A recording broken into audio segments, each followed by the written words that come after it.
Have you ever been told that the only way to bring your blood sugar under control is to stop eating carbohydrates? What if I told you that the science points in a very different direction?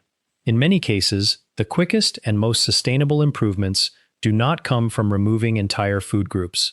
They come from giving your body the right foods that help it function the way it was designed to. Over the years, I have watched this happen with patient after patient. I've seen people who struggled with high blood sugar for years begin to see meaningful changes within days simply by adding a handful of strategic foods to their daily routine. Even more encouraging, many of them have maintained healthier blood sugar levels for months and even years, often reducing their dependence on medication under the guidance of their physician. That is why, in today's video, I want to walk you through 10 remarkable foods that work with your body's own biology.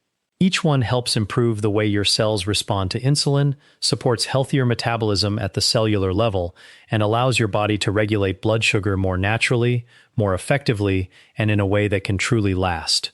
Before we begin, let me ask you for one small favor.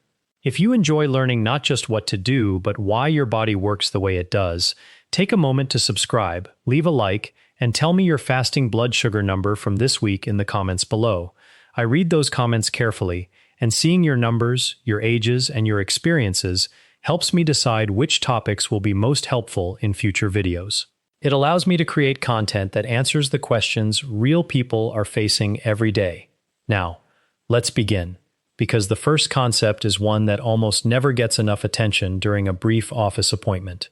When most people think about high blood sugar, they focus only on glucose. But in reality, the problem usually begins much earlier, with a hormone called insulin.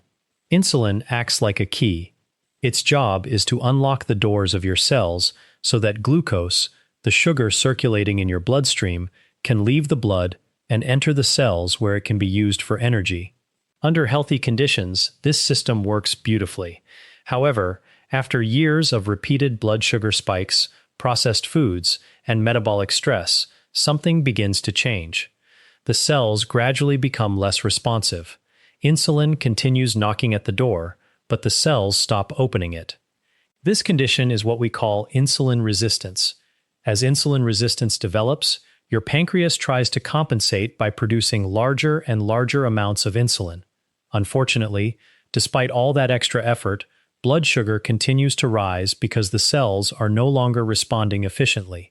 In many situations, the standard medical response is to prescribe medications that stimulate even more insulin production or increase insulin levels inside the body. While these medications certainly have an important place in treatment, they do not always address the deeper biological problem. The reality is that our healthcare system often has limited time to explain how nutrition directly communicates with your cells and your insulin receptors. That is not because healthcare professionals want you to stay unwell. It is largely a reflection of how modern healthcare is structured, where short appointments leave very little room for meaningful education. Today, I want to spend that time with you. My name is Dr. William, and every one of the 10 foods we are discussing today serves one or more important purposes. Some slow the speed at which sugar enters your bloodstream. Others reduce the chronic inflammation that interferes with insulin signaling, and several actually help restore the sensitivity of your insulin receptors so your own body can once again perform the job it was designed to do. The important thing to remember is that you do not need to change everything overnight. Begin by introducing one or two of these foods, then gradually build upon those habits over the next couple of weeks. Small improvements, repeated consistently, often create the biggest long-term results. Let's begin with the very first food on the list, fenugreek seeds. These are small, firm seeds with a warm amber color, and despite how simple they appear, they are one of the most powerful natural tools for improving blood sugar that many people completely overlook. You can usually find them in the spice section of almost any grocery store, and they cost very little. Because they are not as familiar as other foods, many people simply walk past them without realizing they are leaving behind one of the most effective and affordable nutritional strategies available. The reason fenugreek works begins with a special type of soluble fiber called galactomannan. Once these seeds reach your stomach and come into contact with water, that fiber absorbs the liquid and expands into a thick, gel-like substance. That gel slows the rate at which your stomach empties food into the small intestine. As a result, carbohydrates are digested more gradually instead of being released all at once. Rather than flooding your bloodstream with glucose, sugar enters slowly and steadily. When that happens, your blood sugar rises much more gently, your pancreas does not need to release a large surge of insulin, and your entire metabolic system remains far more stable. Fenugreek offers another important advantage as well. It naturally contains an amino acid that encourages your pancreas to release insulin more efficiently, while also helping your muscle cells absorb glucose more effectively. In my own clinical experience, I have seen patients begin lowering their fasting blood sugar within just 1 or 2 weeks after consistently adding fenugreek to their daily routine. Of course, everyone's body responds differently, but the improvements can be surprisingly encouraging when combined with other healthy lifestyle habits. Using fenugreek is simple. Take 1 teaspoon of the whole seeds and soak them overnight in a glass of water. By the following morning, drink the water first, then eat the softened seeds before breakfast.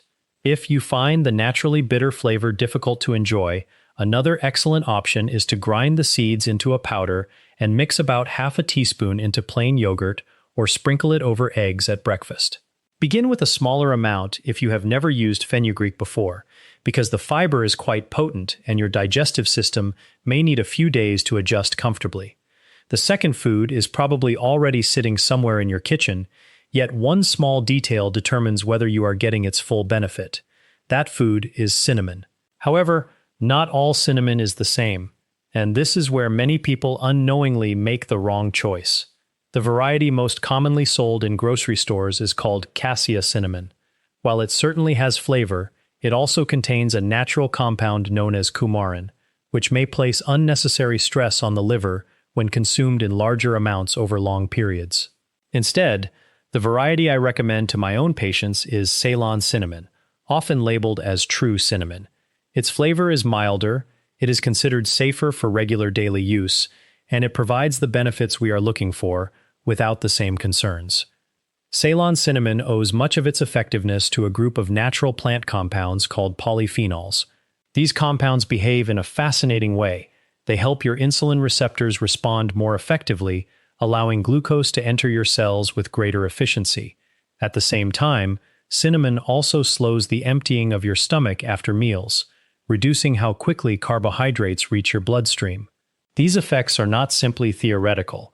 Clinical research conducted through the USDA Human Nutrition Program demonstrated that consuming less than half a teaspoon of cinnamon each day significantly improved fasting blood glucose levels in adults living with type 2 diabetes.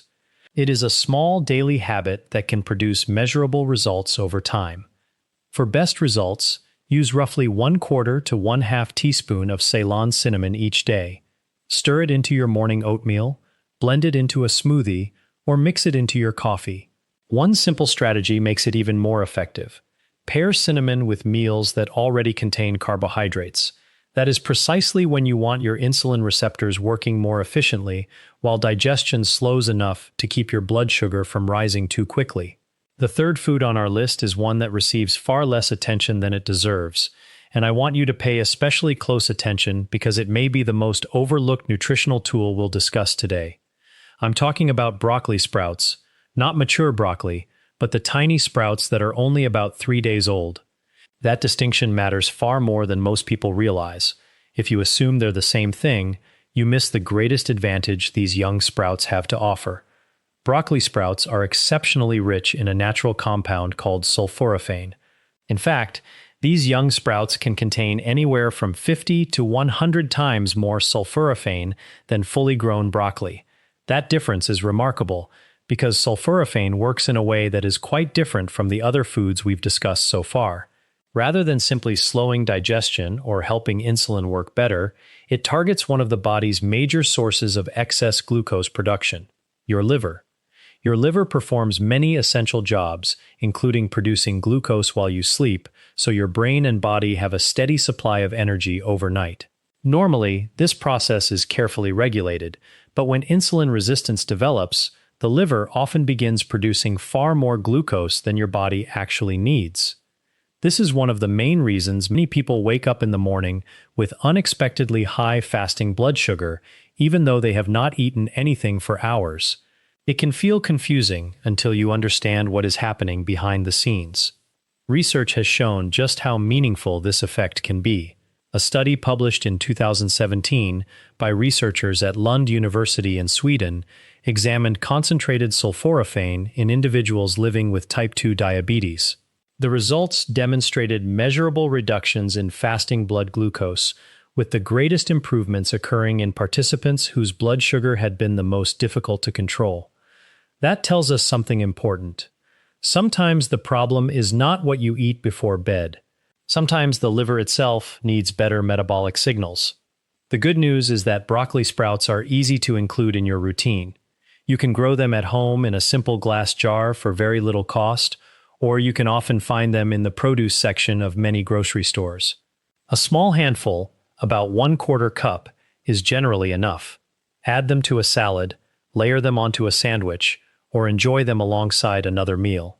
One important point to remember is that excessive heat destroys much of the sulforaphane. For that reason, they are best eaten raw or only very lightly warmed. If you've been following closely, you may notice a pattern beginning to emerge. Every food we've covered so far performs one of two essential tasks. Either it slows the entry of glucose into your bloodstream, or it helps restore the way your cells respond to insulin. And remarkably, we've only reached the third food on the list. The next several foods become even easier because they fit naturally into meals you're probably already eating. If someone you care about is also struggling with elevated blood sugar, consider sharing this information with them. These are practical strategies that many people simply have never had explained in a clear and understandable way. The fourth food is avocado. Unfortunately, many people avoid avocados because they focus only on their calorie content. They see the fat and assume it must be unhealthy. In reality, that misunderstanding causes many individuals to miss one of the most blood sugar-friendly foods available.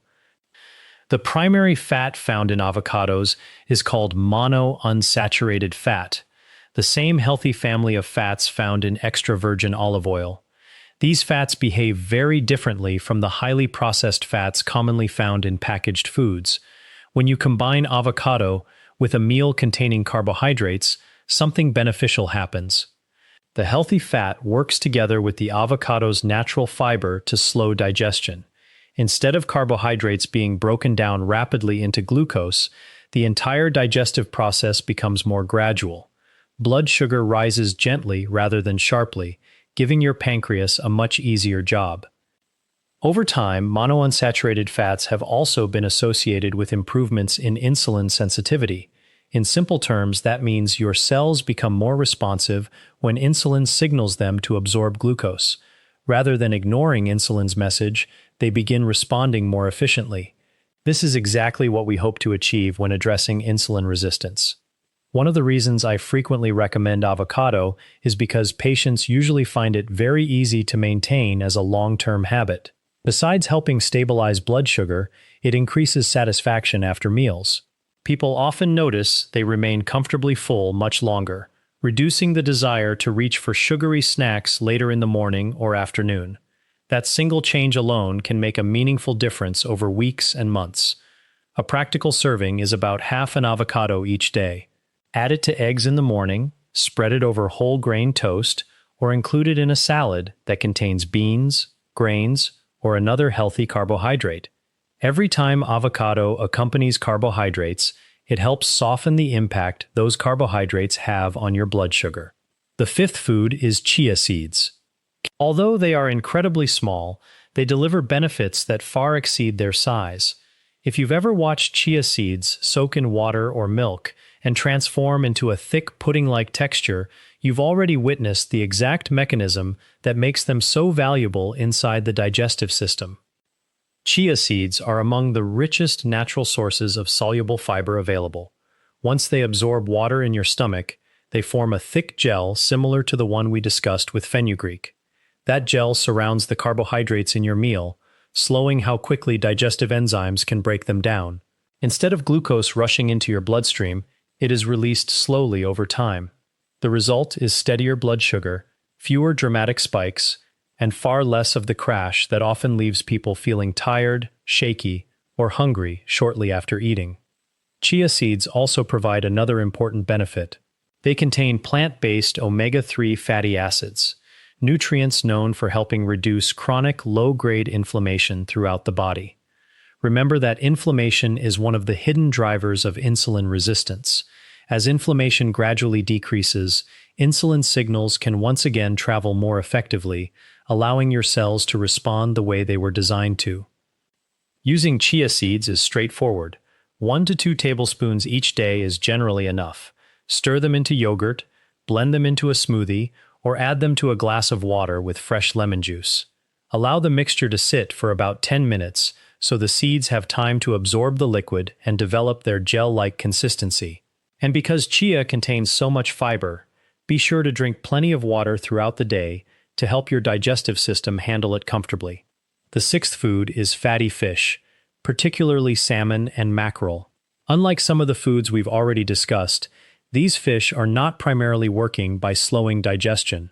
Instead, they address one of the deeper biological reasons insulin resistance develops in the first place. Chronic inflammation quietly affects the body over many years. When inflammation remains elevated for long periods, it interferes with the insulin signaling process occurring on the surface of your cells. Imagine insulin delivering an important message while inflammation creates constant background noise. Eventually, that message becomes much harder for the cell to receive clearly. The result is insulin resistance. Salmon and mackerel are naturally rich in 2 long-chain omega-3 fatty acids, known as EPA and DHA. These compounds are among the most extensively studied natural anti-inflammatory nutrients available. As inflammation decreases, cell membranes become healthier and more flexible. That allows insulin receptors to function more efficiently, improving the body's ability to move glucose from the bloodstream into the cells where it belongs.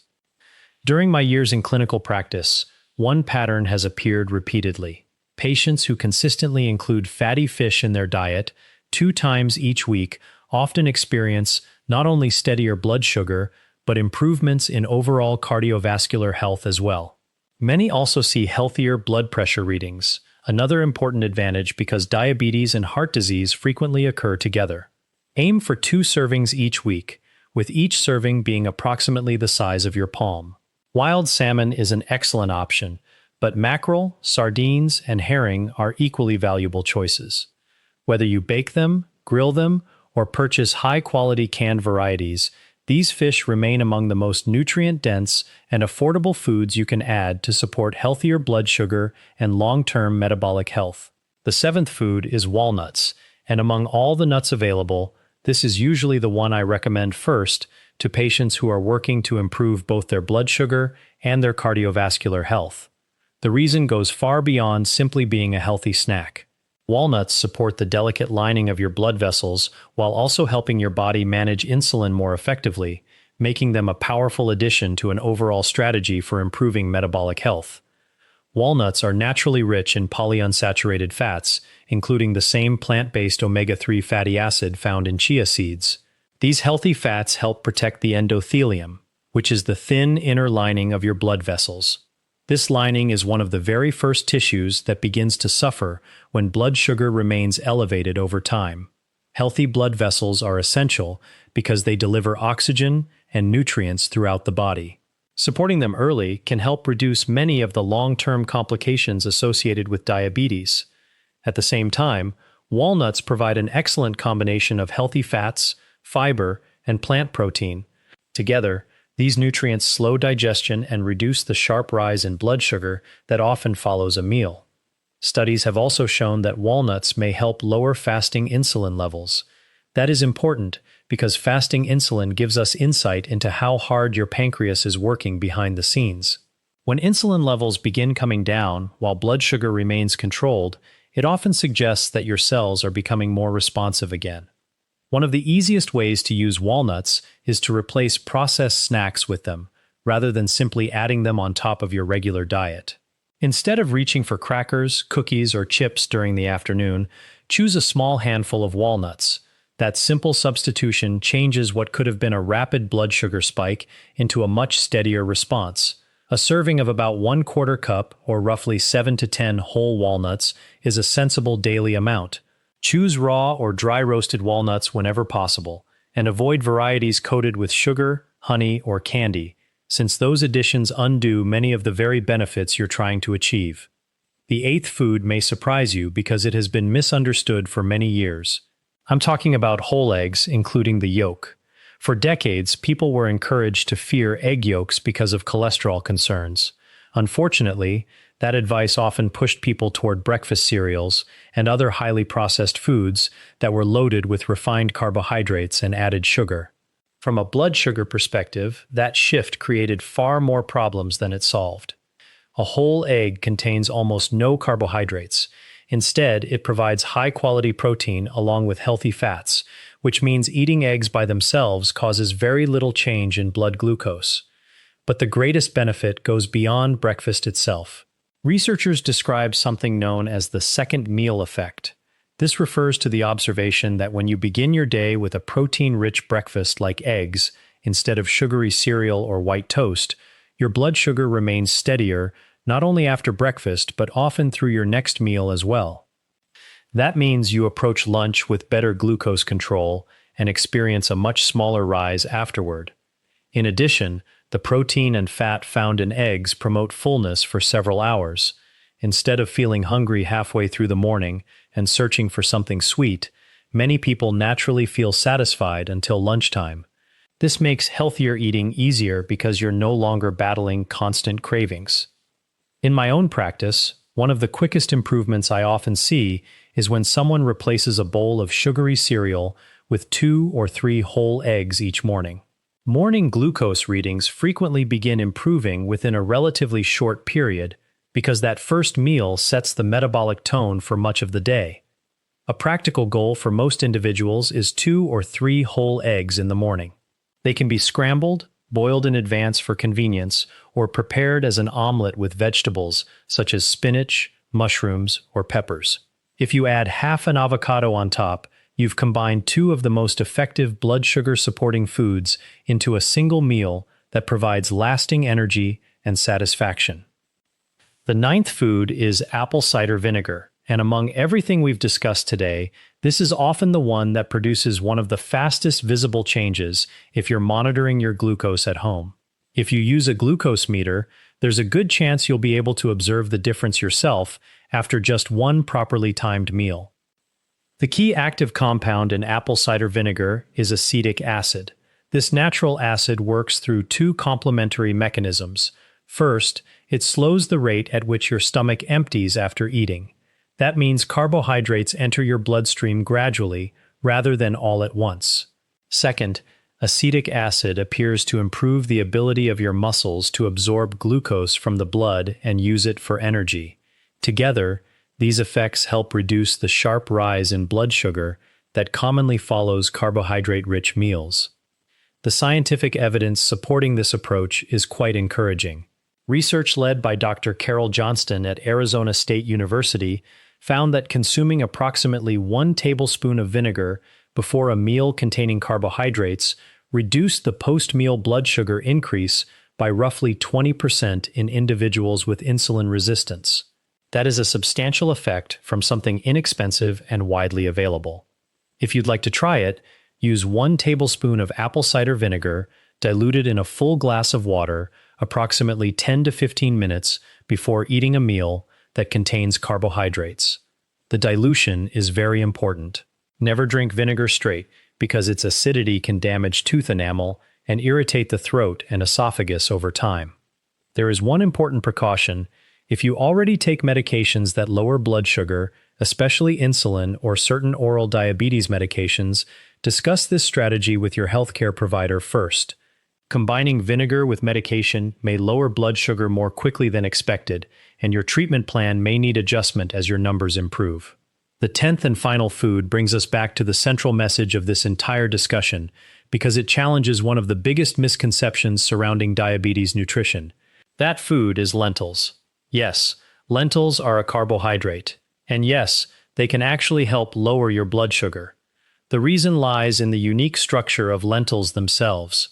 They contain resistant starch, abundant soluble fiber, and a generous amount of plant protein. This combination dramatically slows digestion. Instead of rapidly releasing glucose into your bloodstream, lentils provide a slow, steady supply of energy over several hours. Your pancreas is not forced to respond with large bursts of insulin because glucose enters the circulation at a much more controlled pace. Lentils also produce the same beneficial second meal effect we discussed earlier with eggs. For example, choosing lentil soup or a lentil-based meal at lunch can help stabilize blood sugar throughout the afternoon and even into the evening. Their benefits extend well beyond the meal in which they're eaten. From a clinical standpoint, replacing refined carbohydrates such as white rice or white potatoes with lentils several times each week is one of the most consistent dietary strategies I've seen for lowering A1C, the laboratory test that reflects your average blood sugar over roughly 3 months. Because A1C represents long-term control rather than a single day's reading, improvements in this number often indicate meaningful progress in overall metabolic health. Aim for about 1/2 to 1 cup of cooked lentils several times each week. They work beautifully in soups, stews, and cold salads. Combine them with extra virgin olive oil and a splash of the apple cider vinegar we discussed earlier, and you've created a meal that supports steady energy, satisfies hunger, and helps your body regulate blood sugar more effectively. Lentils are affordable, filling, rich in nutrients, and one of the best examples that healthy carbohydrates can absolutely be part of a successful blood sugar strategy when you choose the right ones. Let me share the story of someone I'll call Donna. She was 63 years old, recently retired, and understandably worried when she came to see me. Her fasting blood sugar had been hovering around 180, and during her last appointment, she had been told that it was probably time to begin a second diabetes medication. That conversation left her frightened, not only because of the medication itself, but because she believed it marked the beginning of a path she didn't want to follow for the rest of her life. Her fears ran even deeper than the numbers on the glucose meter. She had watched her own mother live through the devastating complications of diabetes. She remembered seeing her lose several toes, and eventually her eyesight, because of the same disease. Donna wasn't simply worried about controlling her blood sugar. She was worried about protecting her future, maintaining her independence, and avoiding the painful experiences she had witnessed in someone she loved. Instead of asking her to eliminate carbohydrates completely, we approached the problem from a different direction. We focused on adding foods that worked with her biology rather than fighting against it.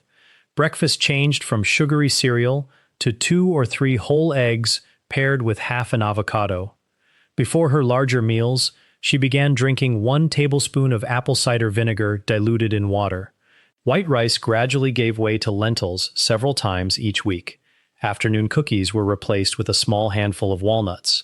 Fatty fish appeared on the dinner table twice a week. Ceylon cinnamon became part of her morning coffee, and broccoli sprouts found their way onto her lunchtime sandwiches. The changes were not extreme. She wasn't starving herself. She wasn't counting every gram of carbohydrate. She wasn't following a complicated diet that made everyday life difficult. Instead, she consistently supplied her body with foods that helped restore healthier insulin function, 1 meal at a time. Within the first week, her fasting glucose readings had already begun moving in the right direction. Those early improvements gave her confidence to continue. Over the following 3 months, while working closely with her physician, her progress became significant enough that she no longer required the second medication that had originally been recommended. Her A1C steadily improved, moving out of the diabetic range and back toward much healthier levels. Perhaps the most encouraging part of her story is what happened afterward. 2 years later, those improvements had remained stable. She wasn't relying on an extreme eating plan that she couldn't maintain. She simply continued eating foods that supported her metabolism, and her own body gradually took over much of the work that insulin resistance had previously prevented it from doing. Stories like Donna's remind us of something important. The goal is not to punish yourself with restriction. The goal is to rebuild healthy metabolic function so your body can once again regulate blood sugar the way it was designed to. Sustainable progress usually comes from consistent habits, not dramatic short-term diets. Now, let's connect everything we've discussed, because understanding the bigger picture explains why these foods succeed where simply cutting carbohydrates often falls short. Every one of the 10 foods we've covered supports insulin in a slightly different but complementary way. The foods rich in soluble fiber, such as fenugreek, chia seeds, and lentils, slow the movement of glucose into your bloodstream. Because sugar enters gradually, your pancreas no longer has to release large bursts of insulin in response. Foods like salmon, mackerel, walnuts, and chia reduce the chronic inflammation that interferes with insulin signaling. As inflammation begins to settle, your cells become more receptive to insulin's message. That signal can finally travel efficiently again, allowing glucose to move where it belongs. Ceylon cinnamon and apple cider vinegar work through additional pathways by helping insulin receptors function more effectively and improving the body's ability to process glucose after meals. Meanwhile, broccoli sprouts reduce excessive glucose production by the liver, particularly during the overnight hours when many people unknowingly produce too much sugar while they sleep. When all of these mechanisms begin working together, something remarkable happens. Meal after meal, day after day, your cells slowly regain their sensitivity to insulin. The door that once ignored insulin's knock gradually begins opening again. That is what reversing insulin resistance really means. It isn't a single event that happens overnight. It's a gradual restoration of normal cellular communication. Once your cells become responsive again, your own body starts managing blood sugar far more efficiently without constantly demanding excessive amounts of insulin. That's exactly why Donna's improvements lasted. Her body wasn't being forced to compensate anymore. It was functioning more normally because the underlying biology had begun to improve. Before I explain the simple action plan I'd like you to follow starting tonight, there's one important safety point we need to discuss. If you're currently taking insulin or medications known as sulfonylureas, which are some of the older medications used to lower blood sugar, these dietary changes can sometimes improve glucose control more quickly than expected. As your body becomes more responsive to insulin, the medication dose that once seemed appropriate may suddenly become stronger than your body now requires. When that happens, blood sugar can occasionally fall too low, leading to hypoglycemia. That is why I always encourage patients to make these nutritional improvements while working closely with their healthcare provider. Monitor your blood sugar regularly, share your readings with your physician, and allow them to gradually adjust your medications as your body's metabolism improves. Please don't stop any prescribed medication on your own. Instead, bring this list of foods to your next medical appointment. Use it as the beginning of a conversation about how nutrition and medication can work together safely while your health improves. Tonight, I'd like to leave you with a simple plan. 5 practical steps that you can begin putting into action right away. None of them require complicated meal plans or expensive supplements. Instead, they build on everything we've discussed today and allow your body to gradually become more efficient at managing blood sugar naturally. Tomorrow morning, instead of beginning your day with cereal, pastries, or plain toast, prepare 2 or 3 whole eggs along with half of an avocado. That one breakfast change alone can influence your blood sugar for hours afterward, helping you maintain steadier glucose throughout the rest of the day while keeping you satisfied for much longer. Before you go to bed tonight, place 1 teaspoon of fenugreek seeds into a glass of water and allow them to soak overnight. Tomorrow morning, drink the water first, then eat the softened seeds before breakfast. It's a simple habit that takes only a few moments but can become a valuable part of your daily routine. The next step is to purchase Ceylon cinnamon if you don't already have it at home. Remember, this is different from the more common cassia cinnamon. Begin using about 1/4 teaspoon each day by stirring it into your morning coffee, oatmeal, yogurt, or smoothie. Small, consistent habits are often far more effective than dramatic changes that are difficult to maintain. Before your largest carbohydrate-containing meal tomorrow, Mix 1 tablespoon of apple cider vinegar into a full glass of water and drink it about 15 minutes before eating. Always dilute the vinegar properly to protect your teeth and throat, and if you're taking blood sugar medication, make sure you're monitoring your glucose and discussing these changes with your healthcare provider. Then, during the coming week, replace white rice or white potatoes with lentils at least twice. At the same time, plan to include fatty fish such as salmon, mackerel, sardines, or herring in 2 of your evening meals. You don't need to transform your entire lifestyle overnight. Simply continue adding these foods gradually over the next couple of weeks. Notice the pattern. We're not asking you to eliminate every food you enjoy. We're giving your body additional tools that help protect it and restore healthier metabolism from the inside out. If you consistently layer these habits together, you'll be supporting nearly every major process involved in healthy blood sugar regulation. Your meals will digest more slowly. Inflammation will gradually decrease. Your liver will produce less unnecessary glucose overnight. Your insulin receptors will begin responding more efficiently. And over time, your own body can regain much of the metabolic flexibility it was designed to have. One final point deserves special attention because many people tell me they experience something that seems completely confusing. They check their glucose first thing in the morning before eating or drinking anything, and surprisingly, that reading ends up being the highest number they see all day. After fasting overnight, they naturally assume their blood sugar should be lower, not higher. If that sounds familiar, there's actually a very specific biological explanation. During the early morning hours, your liver can release extra glucose into your bloodstream as part of a normal hormonal process.